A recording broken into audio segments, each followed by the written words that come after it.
අනේ දායිලා කොටම් පිටියේ වංගෙඩි පාවිච්චි කරන්නේ.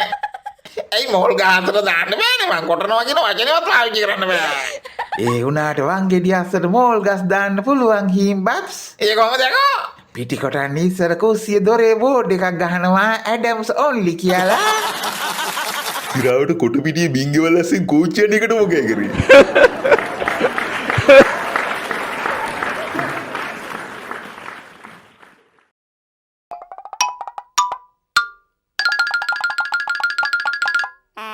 ඕස්ට්‍රේලියාවට දුවන්න ගැහුවා කියලා පුක් උඩ තියන් අපි නැටුවෙමු. ඉන්පස්සේ සිම්බාබ්වේ සහ එංගලන්තයෙන් ඇඩ්‍රස් නැති වෙන්නම අපි කෑවෙමු. ඔන්න කාරී දැන් අපේ කොල්ලෝ ගියයි ආයෙත් මැච් බලන එක වර්ජනය කරමු කියලා. කොටි අපි මෙහෙම කරමු. ලංකාව දිනුව තුරේ දාන්න නැතු ඉමු පෙරදුනත් අපේ උන් පතුරු ගහන්න නැතු ඉමු වැඩේ ඉවරයි. ඒකනේ දිනුවම ලෝකෙනේ දේවල් කියනවා අපේ උන් කරේ තියා ගන්නවා පෙරදුනාම උන්ව හත් පොලේ ගහනවා. ඕන් මින් පස්සේ ශ්‍රී ලංකා කණ්ඩායම දිනුවත් අපි අහම්බන්තේ කියන්නම්. පෙරදුනත් අපි අහම්බන්තේ කියන්නම්. ඔව් එතකොට සෙල්ලම් කරන්නේ උන්ට කියන්නේ තොපි දිනුවත් අහම්බන්තේ පෙරදුනත් අහම්බන්තේ. ඒ ඇසේ කාර්යයේ 8000ට බින්දු කීයයි කියපන්කෝ. අංක ගණිතයට අනුවද නැත්නම් මැදමුලන ගණිතයට අනුවද? මැදමුලනේ වීජ ගණිතයට අනුව නම් බින්දු අඩුයිනේ. බින්දුත් අඩුයි අනිත්‍යවත් අඩුයි. 8000ක සංඝසේනාව කඩිනවා කියලා නේද ආරම්භයේ කීයක් ආවේ? එහෙම ප්‍රචාරය කරේ තොපිනේ අකෝ. ඔයගොල්ලෝ එහෙම කිව්වේ නැද්ද? නෑනේ මම මාලිමාවට 70000ක මඩ බලකායක් ඉන්නවා. උන් එක ගානේ පෝස්ටර් දැම්මත් පෝස්ටර් 70000ක. උඹලා තමයි කිව්වේ 8000ක් ගේනවා කියලා. නෑ නෑ. ඒවර ඉතින් යකෝ අපි හිතුවා 8000ක සේවත 6000ක්වත් ගේන්න පුළුවන් වෙයි කියලා. මොකේ උනේ? ඔක තුනේ යකෝ 6000න් 5740යි අඩු උනේ අනිත් ඔක්කොම ආවා. පොඩ්ඩකින් ඒ අනුව 260ක් මාවද සංඝ සම්මේලනෙට. ආව යකෝ. ඔබට සතුටුයිද දැන්? සතුටුයිනේ යකෝ මං හිතුවේ අකට බින්දුවක් අතට දෙකක් නෑ කියලා. ඕනා වුණත් ගරුතර සාමණේරයන් වහන්සේලා තමයි වැඩිපුර වැඩියේ. ඒ සාදු. ඒකද මාතිති උපසම්පදා සම්මේලනයක් කියලා. මොනවා වුණත් සතියක් හමාරක් hina වෙලා ඉන්න පුළුවන් වාතාවරණයක් බිහි කරපු එකට පින් අපේ හාමුදුරුවනේ. හිම්බබ්ස් යා ඉතින් විනෝද සමයක් වුණා කොටුවේ පොඩ්ඩක් ගෙන්න ගන්න තිබ්බා. එන ගෞරවයෙන් මේ දැන් බඩයක් කරලා තියනවා කියලා තමයි උන්වහන්සේ ධර්ම දේශනාව පටන් ගන්නෙ. අලව්වෙදි තෝම එකක් උඩා. ඒ කිව්වේ ඒ කීප දිනේ තරගෙට පඩ ඇරලා කොටුවේ පොඩ්ඩට මාට්ටු වෙලා. ඒ වෙලේම කියලා බෑපල්ලේ නීට පඩේ ටික කියලා. පොඩක් කෝල් එකක් කරනවා. බලන්න කොට උඩ මටමයිනේ වෙන්නේ. වරින් උඹේ එක තමයි වාතිනියේ. මාව ඔබට ද්‍රෝහි වුණා නෙමෙයි හින් බබා මලයා ලූලා නැති වලට කණයා පඬිතයා වෙන්න ගිහින් නෝන්ඩි වුණා පමණයි. Kamu bayar dong? තොට හොඳ වැඩේ පොකොඩ දාන් ගියා ලකුණු දාගන්න මම වෙයි කියලා. Sorry. ඇයි කාරි මන් නගින ගහේ දෙබලක් හිටින්නේ ඇයි මටම වෙන්නේ? පුතා බෝයි සඳ ඔයා අහන් හිටියද යකඩයක් එනකොට කාගේද ඇනකොණ්ඩ ගෙලින් වෙච්ච කතාව? මං ඒව අහගෙන හිටියට මං අසභ්‍ය දේ ඉවත් කරලා සભ્ય දේ පමණක් උකහාගත්ත කුකුල් චමියා. මොකහගත්තා? උකහාගත්ත කාරි. ඒක විස දැන් කාලේ හැමදේම ඇහෙන්නේ කුණු අබ්බ වගේ. ඒ හිමි නමගේ දේශනෙන් මං ඉගෙන ගත්තා ඒ කාලේ කෝච්චියයි හූතියාගෙන එන්නේ කියලා. ඇයි හූතියාගෙන එන්නේ? අයියේ ඇයි ඒ කියන්නේ කෝච්චියට ලැජ්ජ හිතිලානේ මිනිස්සයෝ. Moga kiwe?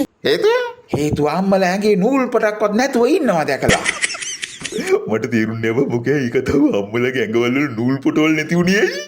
අයියෝ මොනේ ඒකවත් තේරෙන්නේ කුල්කම කියපන් කතාව. ඕන් පොඩි ළමයි ඉන්නවා නම් කන් දෙක වහගන්න එඩල්ට්ස් ඔන්ලි ස්ටෝරියක් යන්නේ. Siria Mesara. හරි කතාව කියවන් කොටේ මං ව්‍යාග්‍රා එකක් ගහලා එන්නද? මෙන්න මෙහෙටලා ඉඳි මතකනේ එකෙක්ට වෙච්ච දේ කුකුල්කම කතාව කියපන්. හරි අයියේ දැන් කෝච්චියක් එනකොටත් කෙල්ලෝ ගෙට ගන්නවලුනේ. දැන් නෙමෙයි මං ඒ ඉස්සර අඟුරු කෝච්චිය දුවන කාලේ මම ඒකවත් දන්නේ නැහැ. ඒ කියන්නේ රොබර්ට් නොක්ස් පොත් ලියපු කාලේ. ඒ කාලේ යකඩ යකා දිව්වේ නැහැ කියනවනේ. යකඩ යකා ආවේ පස්සෙන් කියනවනේ. මේ බුදුර ඒක තේරෙන්නේ නැහැ. ඒවා කියලා හරියන්නේ නැහැ යකෝ. අග්ගමහා පඬිත මහාචාර්ය විසමාචාර්ය උන්වහන්සේ දේශනා කරේ. ඇත්තටම මොකද සිද්ධ වෙලා තියෙන්නේ හිම්බබ්ස් මන් දන්නේ ඒ ඩීටේල්ස්. සිද්ධ වෙලා තියෙන කුකුල්කම කෝච්චිය ගම වැද්දේ යනකොට පිස්ටන් එළියට පැනලා.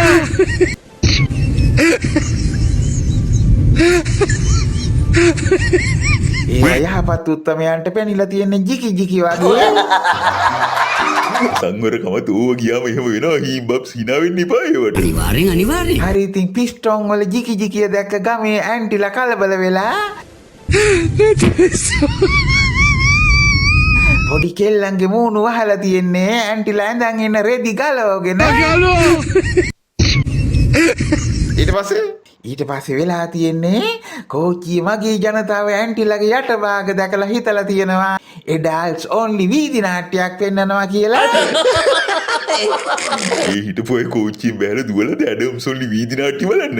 ඔව් යකෝ ආණ්ඩුවට ලැජ්ජ ඉතලා ඉදා ඉඳලා තමයි අඟුරු කෝච්චි දුවන එක නතර කරලා ඩීසල් එන්ජින් හයි කරලා තියෙන්නේ. ඉතින් බලහංක කොට උඩයියේ අපිත් ඒක ඔය කතාව කියනකන් දැනගෙන හිටියේ නෑනේ. ඔය සිද්ධි වෙලා තියෙන කොයිද කුකුල් චමියා? කොටපිටියේ කාර්යයේ කොටපිටියේ.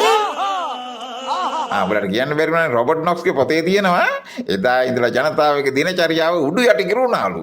ඒ කියන්නේ ඒ කියන්නේ මොකක්ද කියලා මේ ඔරිජිනල් කතාව අහලා බලපන්. පසුගිය දවස්වල අපේ රටට ලිංගික අධ්‍යාපනය ගේන්න ඕනයි කියලා ප්‍රකාශ කළා. ලිංගික අධ්‍යාපනය අපේ රටේ ජනතාවට අවශ්‍යද? අපේ රටේ ජනතාවට ලිංගික අධ්‍යාපනයක් මං හිතන්නේ අවශ්‍යයි කියලා. අපේ රටේ කාලේ මිනිස්සුන්ට හොඳ විවාහ ජීවිත ගත කළා. දරුවෝ 10 15 ඇති කළා. බොහොම සතුටින් ජීවත් වුණා. ඒවා අවශ්‍ය විදිහට ඒ අයගේ গুপ্ত භාවය රැකගෙන සංවරකම රැකගෙන ඒගොල්ලෝ ඒවා කරගත්තා.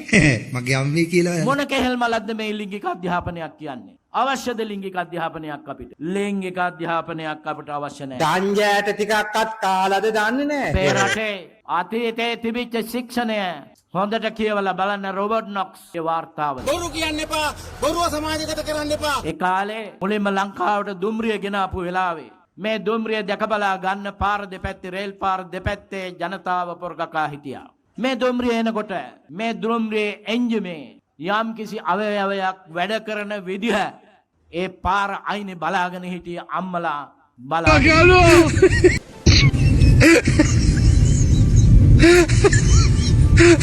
පට ගාලා තමන් ළඟ ඉන්න දියණියගේ මූණ තමන් ඇදගෙන ඉන්න රෙද්දෙන් වැහුවා කියලා තමයි මෙන්න අපේ ලිංගික අධ්‍යාපනය. තමන් ඇදගෙන හිටිය රෙද්දෙන් මූණ වැහුවා ගෑනු දරුවන්ගේ. ඒ වැව්වේ මොකක්වත් ලිංගික කතාවක් නෙවෙයි. නමුත් ඒක අප්‍රසන්න දෙයක්. ඕකේ. අනේ දායිලා කොටම් පිටියේ වංගෙඩි පාවිච්චි කරන්නේ. ඇයි මොල් ගහතට දාන්න බෑනේ මං කොටනවා කියන වචනේවත් පාවිච්චි කරන්න බෑ. ඒ උනාට වංගෙඩි අස්සට මෝල් ගස් දාන්න පුළුවන් හිම්බබ්ස්. ඒ කොහොමද යකෝ? පිටි කොටන්න ඉස්සර කුස්සිය දොරේ බෝඩ් එකක් ගහනවා ඇඩම්ස් ඕන්ලි කියලා.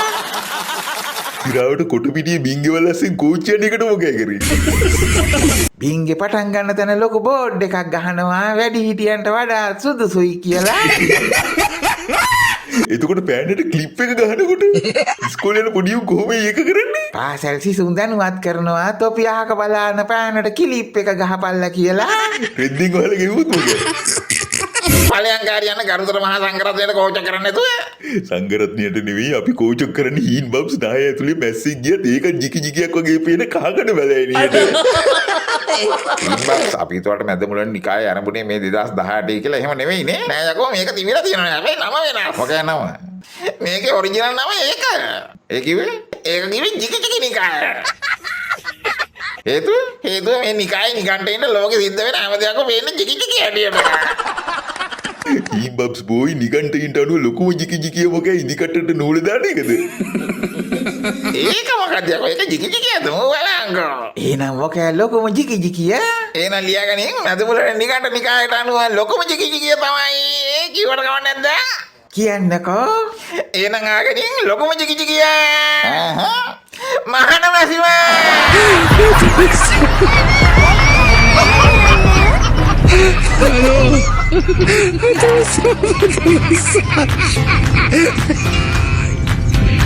Hola, Carlos.